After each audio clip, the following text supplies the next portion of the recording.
Bienvenue sur Info Live TV, voici l'actualité du lundi 10 mars.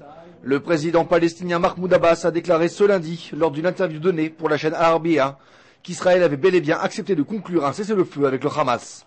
Monsieur Abbas a ainsi contredit ouvertement les propos du Premier ministre israélien Ehud Olmert, qui avait affirmé quant à lui plus tôt dans la journée exclure toute idée de trêve avec le mouvement terroriste, maître de la bande de Gaza. Toujours au sujet des allégations concernant un éventuel cessez-le-feu, le ministre de la Défense, Ehud Barak, a tenté de son côté de couper court à toute rumeur en affirmant que les opérations israéliennes dans la bande de Gaza se poursuivraient. Il a par ailleurs insisté sur le fait, je cite, que le plus dur était encore à venir.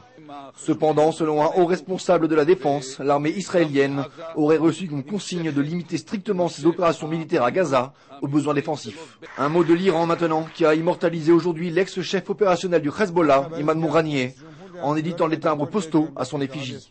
Le régime de Téhéran a décrit ce nouveau timbre comme, je cite, un message de support culturel contre les crimes du régime sioniste. Imad Mouranieh avait été tué le 12 février dans une explosion à Damas. La police du district de Jérusalem a refusé de transmettre à sa famille le corps du terroriste Allah Abu Daim, responsable du massacre de 8 jeunes étudiants dans la yeshiva Merkaz Harav, jeudi dernier. La police est en effet particulièrement déterminée à ne pas laisser l'enterrement du terroriste devenir un événement médiatique. La tente funéraire dressée en hommage à la mort de l'assassin était récemment devenue un symbole médiatique, orné de drapeau du Hamas. En Judée-Samarie, le bouclage a été levé aujourd'hui. Depuis l'attentat de jeudi à Jérusalem, Ehud Barak avait cependant demandé à ce que la région soit entièrement bouclée. La police reste cependant en état d'alerte élevé. Samedi, les responsables de l'armée s'étaient réunis pour discuter de la situation sécuritaire dans le pays. Ils avaient décidé de prolonger le bouclage. La police des frontières doit tout de même renforcer les mesures de sécurité.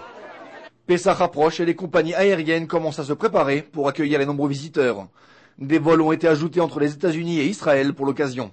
Delta Airlines a inauguré un nouveau vol quotidien entre Tel Aviv et New York. Quant à la compagnie El Al, elle a ajouté 4 vols par jour vers New York et 2 vers Los Angeles. Enfin, météo, pour refermer ce journal avec une baisse des températures pour les prochains jours. Des ondées éparses sont à prévoir sur l'ensemble du pays. Un brouillard dense et épais s'est abattu sur Jérusalem en début de soirée. Avis aux conducteurs, prudence sur les routes. Merci de nous avoir suivis sur Info Live TV. Très bonne soirée à tous. Quelques jours après l'attentat de la yeshiva du Merkaz Harav qui a fait 8 morts, les témoignages apparaissent. Jeudi, un terroriste a ouvert le feu dans la librairie de l'école. Sans interruption, il a tiré pendant plusieurs minutes. Voici en exclusivité la conversation téléphonique d'un jeune homme pendant cette attaque. Il appelle les secours.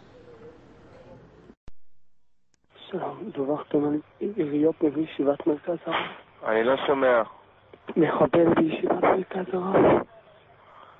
מה קורה שם? מחבל מסתובב בישיבה, יורה לכל עבר. איפה אתה נמצא כרגע? אנחנו מתחבאים מסודר שנועלים את עצמנו. באיזה ישיבה זה? מרכז הרב. מרכז הרב בירושלים? כן. והוא נכנס פנימה לתוך הבניין? לספרייה. לא שומע. לספרייה. תמתין איתי על הקו, אתה לא מנתק לי עכשיו. מהר. תקשיב לי, כוחות בדרך אליכם, בסדר? כן. אתה יודע כמה נפגעים יש שם? אני שמעתי צעקות, אני לא יודע. אתה לא יודע מה קורה שם? לא. תמתין איתי על הקו, אל תנתק. איפה אתה נמצא כרגע? דברים בין האנגרים, ואתם תראו איפה זה שתוכלו ללבט אותנו עם הרכב שם. Le ministre israélien de la Défense, Ehud Barak, était aujourd'hui en visite dans la base technologique et logistique de l'armée à Tel HaShomer, près de Tel Aviv. Monsieur Barak a inauguré un nouveau véhicule blindé israélien, le Namer, ou Tigresse en français, qui sera opérationnel dans les prochaines semaines. À cette occasion, Ehud Barak a tenu à réfuter les récents rapports des médias et à réaffirmer qu'aucune trêve n'est pour l'instant à envisager avec le Hamas.